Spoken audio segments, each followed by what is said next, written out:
Hi, and thanks for logging on to the Daily Dvar. And here's a brand new Halacha for you, and it's for Sunday, the 19th day of August. Here we go. More laws about slichos for you, which are only a couple of weeks away. Here goes. When you say the slichos, a lot of them start with, these are the special things that you say early morning before Rosh Hashanah. I hope you knew that. A lot of them have paragraphs that start with some small print on top, and a lot of people ignore that, and that's not proper halachically. They usually say Elokeinu v'Elokei Avosenu, our God and the God of our fathers.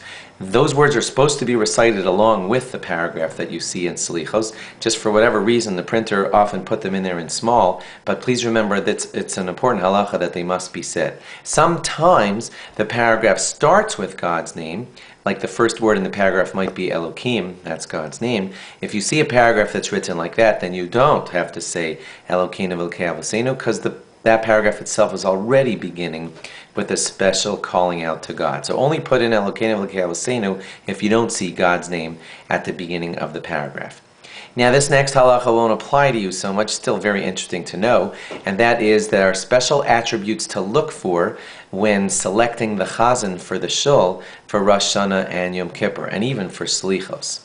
Okay, here they are. First of all, yes, his voice should be beautiful. But that's not the only characteristic. Sometimes they put up a chazan up there who has a gorgeous voice, but he's a nasty person. That's not a good idea. It should be, okay, it is maybe one of the big six that he should have a beautiful voice. Secondly, he should also be very acceptable to the congregation. In other words, if he's got a lot of enemies in the congregation, and while he's our Shliach Tzibur, that means our messenger bringing our prayers to God, and there's a bunch of people thinking, I hate his guts. That would be terrible. So he's got to be acceptable to the congregation.